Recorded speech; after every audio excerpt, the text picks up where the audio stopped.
What's happening, you wonderful people? In today's podcast, we're going to be talking about dog toys.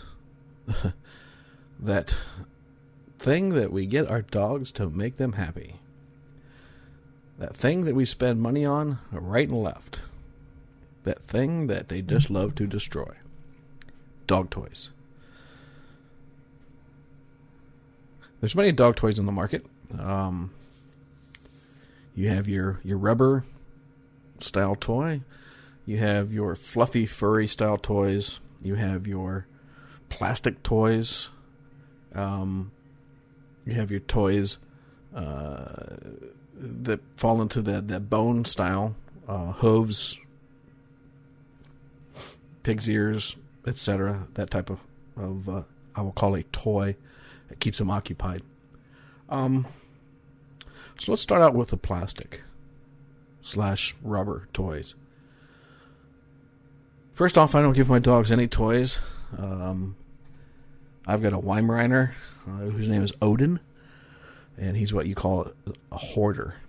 He takes all the toys from all the dogs and lays on top of them, and doesn't let any of the other dogs get them. So that creates a total feud, a total mess.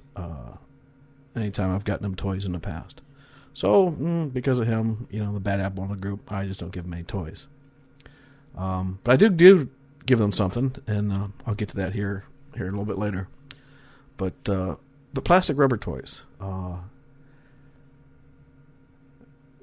they're okay, depending on brand, depending on what style you get. I don't believe, again, these are all personal views, I don't believe in the plastic toys, mainly because dogs will tear them apart. Most dogs, some don't. Some are the good ones. Those are the ones that you dearly love, that you'll buy 1,000 toys for. But most of the dogs will tear up their toys, and there's going to be one of two places they're going to end up: one on the floor, or two in their stomach.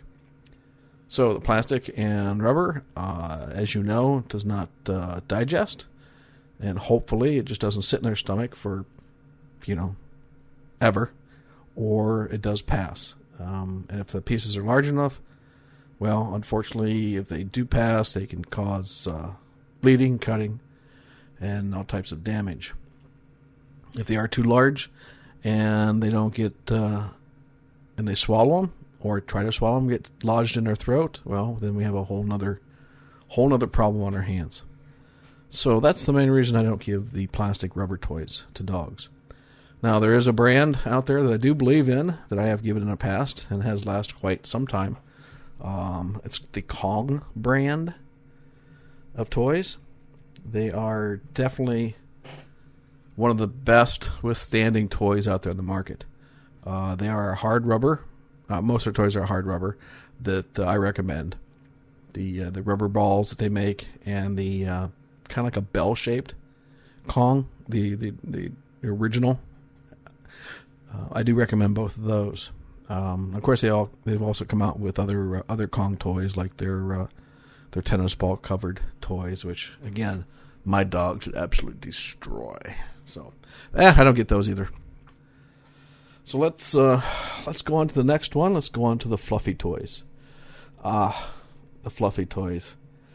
So many times I see people buying the toys because the human element. They're cute. Oh, look at this. This is so cute. Our dog will love this because it's cute.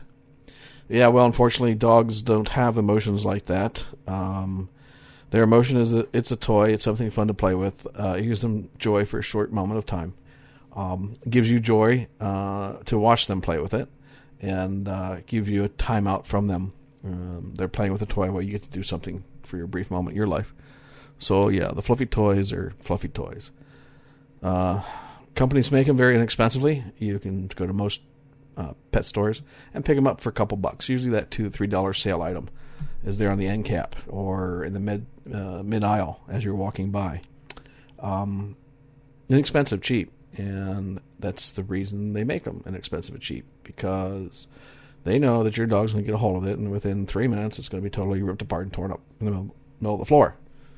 Well, you've had your experience, you've had your fun, then you complain about it, and then that your dog didn't last, and yet the next time you come out, you go, oh, look at that cute little toy. Yeah, my dog's going to love that. Look how cute it is. I wonder if he'll tear this one up like he did the last one. It's only $3. We'll see. And you repeat the process over and over. So that's what happens to your fluffy, stuffy toys. Then you have the last type of toys, which is what I use. I call it the bone / pig's ears type toys. Now, let's start out with the pig's ears and the rawhides. Even though you can consider those treats on one sense, you can also consider them toys on the other. It keeps them occupied. I don't feed these. They are a meat byproduct. What I mean by meat byproduct? Well, if you check Google, that's anything that's left over from the processing of an animal that humans will not eat. Carcass, leather. We would call leather, which is processed skin of animals. Or that layer that's between the skin and the insides, that thin layer, which is what they make rawhides out of. I always use this. I always talk to people and tell them, if you ever watch National Geographic, and you watch the big kills by the big cats, your lions, your tigers, your leopards, what's always left over? It's the carcass. It's that outer skin that's always left over. They don't eat that because it's something that's not has nutrients, for their bodies. They eat all the innards, all the good stuff, and leave that waste outside. So, in the animal, what do you want to call it? When they're rendering the animals, these manufacturers, have all these carcasses left over, and they said, "Oh, what can we do with this? How can we sell it? We need to sell everything. We got to make money. Got to make a profit. Oh, let's take this leather. Let's take this rawhide, and let's turn it into dog toys. They'll love them. People will buy them." And yes, they do. Unfortunately, with those type of products, the dogs usually get diarrhea, or they can get choked on it because they ate too big of a piece, or they lay in their stomach for weeks before they actually finally disintegrate. So, is it good for your dogs? No, I don't believe it is. Again, that's my opinion. So, but there's one side, other side, which I did mention. That's the bone side. I give my dogs deer antlers. That's what I give them. That I do go to commercial pet stores to buy my deer antlers. None of my friends will give up their deer antlers. They're hunters. They're stingy. Damn them. But that's what I give them. My one dog's had a set of antlers they've been working on now for about 6 months. I don't give them to them and just let them chew on them. Let them lay there on the floor. No, I give them to them for about an hour a day. Let them enjoy them during our dinner. That way they're chewing. They've already eaten at dinner, of course. They always eat first before us humans. And that's funny because my daughters always say, "Dad, you always treat the dogs better than you treat us." Hey, they're dogs. The old saying is, "Hey, I'll put you in the trunk and I'll put my dog in the trunk and leave you in there for an hour. When I open up the trunk, which one's happy to see me?" The dog is. You're pissed off. So that's the whole reason behind it. But antlers, yes, we usually give them their deer antlers at dinner time. Our human dinner time. They've already eaten one, two. That keeps them from sitting there at the side of the table begging. It keeps them occupied.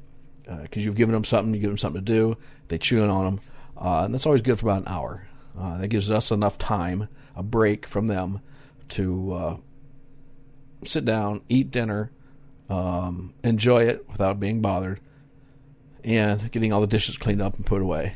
And by that time, it's usually, on average, a good hour. And that's when I take them away. One thing with my dogs, I don't allow them to control me. I don't allow them to growl at me if I take their food away for whatever reason. I don't let them growl at me if I take their treat away, like a deer bone or deer antler, I should say. That's a no-no. You do not growl at me. I'm not taking it away to be mean. I'm not taking it away. I'm not taking your food away to Starve you to death? No.